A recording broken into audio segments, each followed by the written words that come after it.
Chapter 5. Unless you have been very, very lucky, you have undoubtedly experienced events in your life that have made you cry.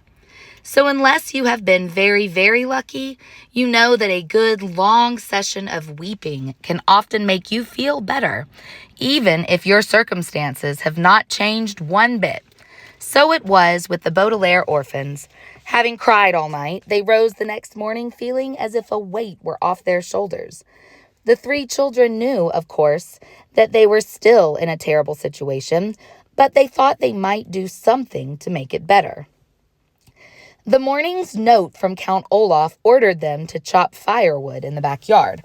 And as Violet and Klaus swung the axe down over each log to break it into smaller pieces, they discussed possible plans of action, while Sunny chewed meditatively on a small piece of wood. Clearly, Klaus said, fingering the ugly bruise on his face where Olaf had struck him, we cannot stay here any longer. I would rather take my chances on the street than live in this terrible place. But who knows what misfortunes would befall us on the streets, Violet pointed out. At least here we have a roof over our heads. I wish our parents' money could be used now, instead of when you come of age, Klaus said. Then we could buy a castle and live in it, with armed guards patrolling the outside to keep out Count Olaf and his troop. And I could have a large inventing studio, Violet said wistfully. She swung the axe down and split a log neatly in two, filled with gears and pulleys and wires and an elaborate computer system. And I could have a large library, Klaus said, as comfortable as Justice Strauss's, but more enormous. Gibbo, Sunny shrieked, which appeared to mean, and I could have lots of things to bite. But in the meantime, Violet said, we have to do something about our predicament. Perhaps Justice Strauss could adopt us, Klaus said. She said we were always welcome in her home. But she meant for a visit, or to use her library, Violet pointed out. She didn't mean to live. Perhaps if we explained our situation to her, she would agree to adopt us, Klaus said hopefully. But when Violet looked at him, she saw that he knew it was of no use. Adoption is an enormous decision, and not likely to happen impulsively. I'm sure you, in your life, have occasionally wished to be raised by different people than the ones who are raising you, but knew in your heart that the chances of this were very slim. I think we should go see Mr. Poe, Violet said. He told us when he dropped us here that we could contact him at the bank if we had any questions. We don't really have a question, Klaus said. We have a complaint. He was thinking of Mr. Poe walking toward them at Briny Beach with his terrible message. Even though the fire was, of course, not Mr. Poe's fault, Klaus was reluctant to see Mr. Poe because he was afraid of getting more bad news. I can't think of anyone else to contact, Violet said. Mr. Poe is in charge of our affairs, and I'm sure if he knew how horrid Count Olaf is, he would take us right out of here. Klaus pictured Mr. Poe arriving in his car and putting the Baudelaire orphans inside to go somewhere else, and felt a stirring of hope. Anywhere would be better than here. Okay, he said, let's get this firewood all chopped, and we'll go to the bank. Invigorated by their plan, the Baudelaire orphans swung their axes at an amazing speed, and soon enough they were done chopping firewood and ready to go to the bank. They remembered Count Olaf saying he had a map of the city, and they looked thoroughly for it, but they couldn't find any trace of a map, and decided it must be in the tower, where they were forbidden to go.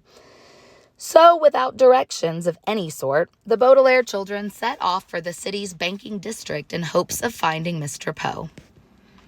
After walking through the meat district, the flower district, and the sculpture district, the three children arrived at the banking district, pausing to take a refreshing sip of water at the fountain of Victorious Finance. The banking district consisted of several wide streets with large marble buildings on each side of them, all banks.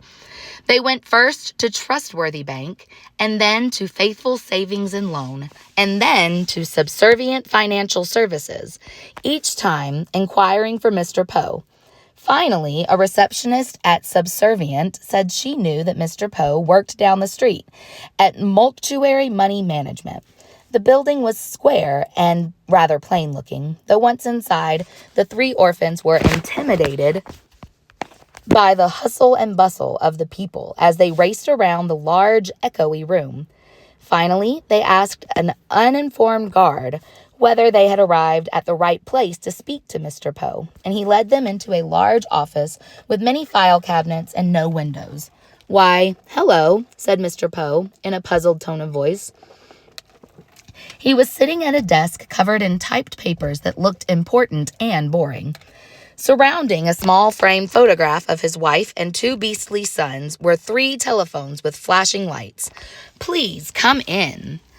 "Thank you," said Klaus, shaking Mr. Poe's hand. The Baudelaire youngsters sat down in 3 large and comfortable chairs. Mr. Poe opened his mouth to speak, but had to cough into a handkerchief before he could begin. "I'm very busy today," he said finally, "so I don't have too much time to chat. Next time you should call ahead of time when you plan on being in the neighborhood, and I will put aside some time to take you to lunch." "That would be very pleasant," Violet said, "and we're sorry we didn't contact you before we stopped by, but we find ourselves in an urgent situation." "Count Olaf is a madman," Klaus said, getting right to the point. "We cannot stay with him." "He struck Klaus across the face. See his bruise?" Violet said. But just as she said it, one of the telephones rang in a loud, unpleasant wail. "Excuse me," Mr. Poe said, and picked up the phone. "Poe here," he said into the receiver. "What? Yes. Yes. Yes. Yes. No. Yes. Thank you." He hung up the phone and looked at the Baudelaires as if he had forgotten they were there. "I'm sorry," Mr. Poe said. "What were we talking about?" "Oh, yes, Count Olaf. I'm sorry you don't have a good first impression of him." "He has only provided us with 1 bed," Klaus said. "He makes us do a great many difficult chores. He drinks too much wine." "Excuse me," Mr. Poe said, as another telephone rang. "Poe here," he said. 77777, 6.5, 7. "You're welcome." He hung up and quickly wrote something down on one of his papers, then looked at the children. "I'm sorry," he said. "What were you saying about Count Olaf?"